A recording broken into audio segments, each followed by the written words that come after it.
gon' get on the track.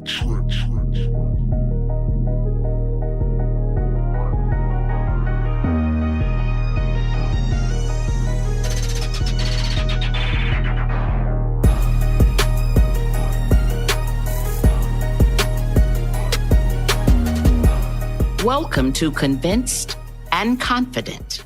My name is Sarah Gilmore, and my co-host is Tamara Bluedorn. And each week we bring to you an inspiring message or person that will help you on your journey to self-discovery. A pessimist sees the difficulty in every opportunity.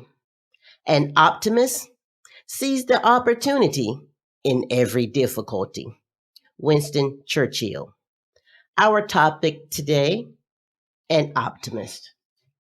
So, Mrs. Gilmore, Yes. I would like to first know, what is a pessimist? That's a good question. I think a pessimist is one who is pretty negative, sees not too much good in almost every action in life, never is quite sure that something good or positive is going to happen to them, no matter what the situation is. Okay. It's not going to be good because it's always been that way for me. It's how a pessimist seems to feel. Okay, that's what they're thinking. Yes. It's always been that way. Yes. So why do you think someone is a pessimist, or what makes them a pessimist? Well, actually, I have been looking at some studies, and it actually shows that at least 25% of whether or not we're an optimist or a pessimist comes from our inheritance, our DNA. We come here like that. But Tamara, we can change that. 25%, only 25%, that leaves 75% room for change, right? So you really think someone can change that? Oh, yes. I believe we can change that. Sometimes we have been raised or reared is the appropriate word, by people who are just pessimists. I don't even know if they know it, but everything is negative. Our communities, the people you talk to in the communities, everything is negative. There's nothing ever good that comes from their mouths. I don't even know if they're aware of it sometimes. No, that's very likely. Right. I think that's very likely. I think it becomes a habit. You've heard it all your life, so you start saying it. So that's how you end up being like that. You end up being a pessimist. As I said to you one day, I've heard all the time, people would say, if you say, oh, what's going to happen? That's probably pretty good. Well, if I didn't have bad luck, I'd have no luck at all. That's negative. That's what a pessimist would say. An optimist, on the other hand, would say, an optimist would say, let's hope for the future. It just might be an opportunity for me to get that chance to get the new job, or for me to get that chance for something positive. An optimist doesn't necessarily buy into that negative or that doom and gloom so quickly that the pessimistic person does. So how would one become an optimist then? If I'm more of a pessimist, what would you say for me to start to become an optimist? Well, something you and I talk about frequently on the podcast, and we talk about it in our everyday life, is change your thinking. We have to start with that mind. It is so important to start thinking positively. What happens, even sometimes some negative will slip out of our mouths, or some pessimism. That happens. Yes. That's the kind of world we live in, unfortunately, right now. We look at how our world is divided. We say, oh my goodness, red states, blue states. We say that kind of stuff. Everybody's negative. Everybody's concerned. So much negative is coming out. When that negative slips out of our mouths, we can change that. We can immediately flip and change that which we said. We can make negative, we can turn it into positive. That's how I would start. Okay. So, do you start it with thinking I'm better than this, or I'm greater than this, What do specifically? How would I? Because I would imagine that the pessimist is very hard to stop that train of thought. It is hard. Yes, but it can be done. So how do I train that thought then? If it's hard for me to turn it off and that negative thought keeps coming, what do I do immediately? You can immediately change it by what you say. Okay. The words coming out of your mouth can make a world of difference. I am somebody. I am loved by God. So you're saying switch it to something positive, whatever the situation is, make it positive. Immediately. And I'll tell you the thing we do, and I'm as guilty as everybody else. Get a letter from the IRS, even before you open it. IRS says, oh no, it's something negative. Immediately, that's our response. And usually it says, you owe some money. It very seldom, I think I've had it once in my lifetime say, oh, we owe you some money. But what you do once you look at that letter, let's say you owe some money. You don't have all of that money at one time to pay back. Did you know that you can do an installment agreement with the IRS and pay a little bit at the time? You're going to have to pay it. Pay a little bit at the time. But immediately flip that thought to, oh, okay, I know what I can do. They'll work with me instead of, oh, no, I'm in trouble. It's never going to change. Now, I also believe people don't necessarily think they've had a lot of successes. Oh, that's true. Or wins, that's I would true. say, even though they may have, but they magnify the negatives or the failures so much instead of figuring out how to make that failure into a positive for themselves. That's exactly right. Yeah. If you have one win, that's a good place to start. Well, I did this before and it worked. So I can win if I do this again or something else.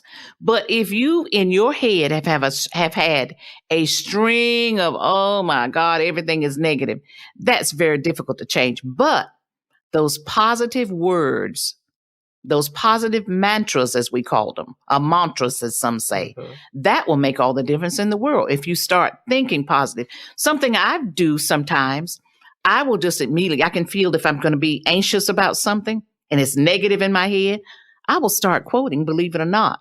I'll do some positive quotes. I'll quote the 23rd Psalms.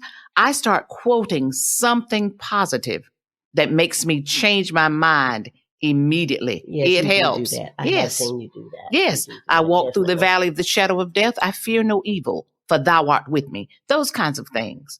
But you find what works for you positively, and that makes all the difference in the world.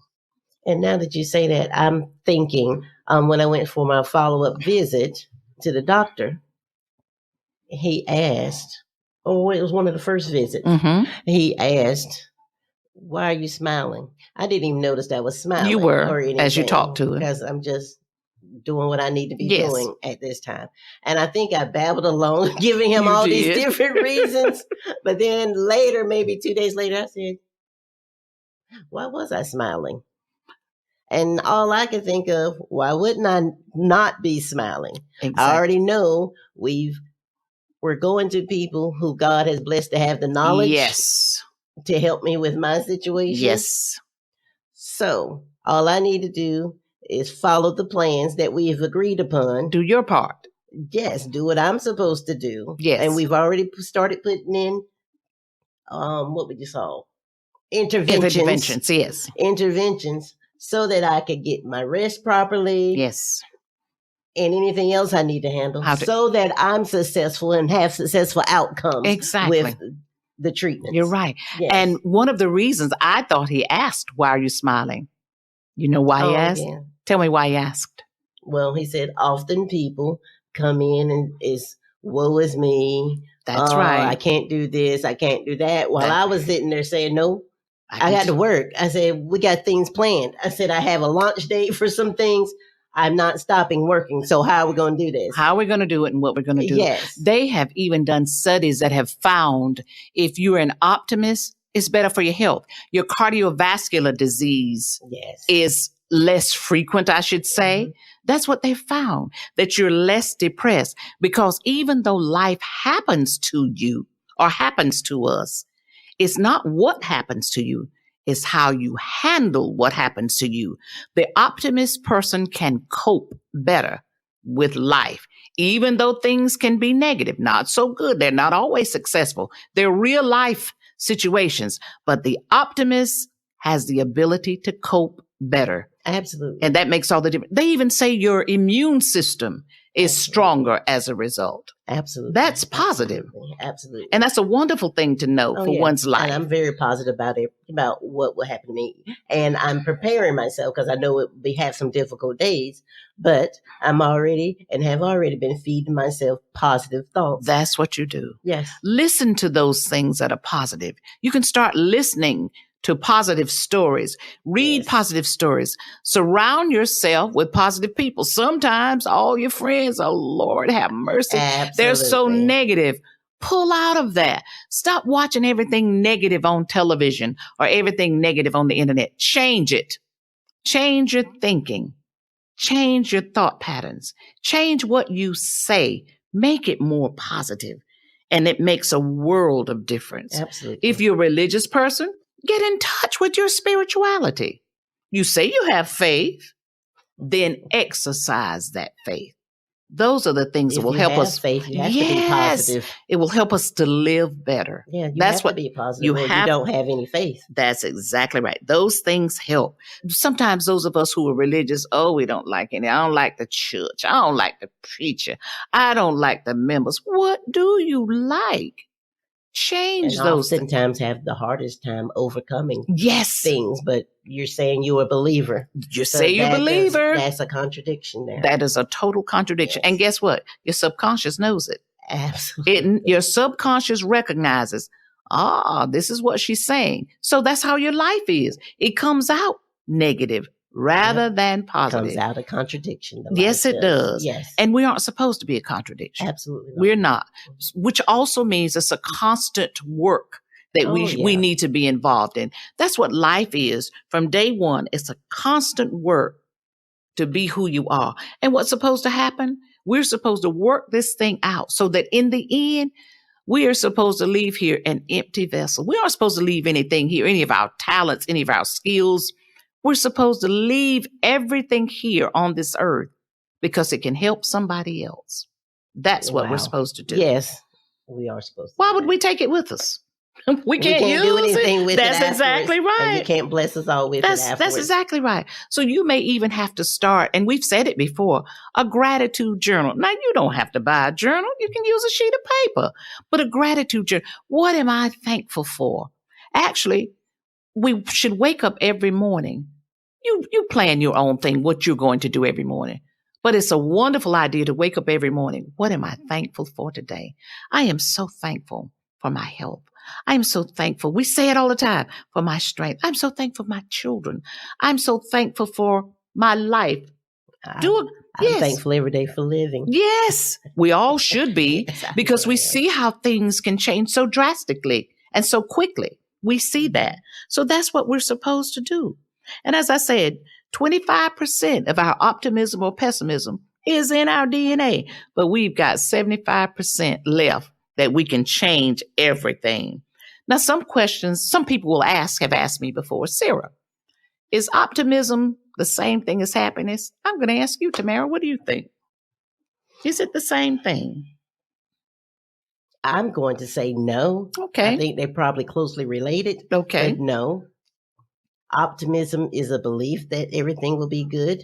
Yes. Or turn out good. It's going to turn out all right. I think that's completely different from, kind of different from happiness. It is. It is kind of different from happiness, as you say. And it's, as we talked about a few minutes ago, yes, the optimist will deal with stressful situations. Absolutely. But it's how he handles it that makes all the difference in the world. The optimist, as we said, can handle the stressors better. And that helps. That makes everything so much better. So yes, they're close, but happiness and optimism, no, not really the same thing at all. So if we're going to be optimists, there are a few things we can look at. Focus on your success. Find a role model. And as we say, stop listening to the negative all the time. Join a positive group. Guard against what you hear. What is it when we were young? We heard, be careful, little eyes, what you see. Be careful, little ears, what you hear. That's still correct. Be careful what you hear. Okay? That's what we need to do. It's better to be an optimist than to be a pessimist. That's our show, and we thank you for listening. If you like our show, Convinced and Confident, please leave us a rating and download us on Apple Podcasts and Google Play.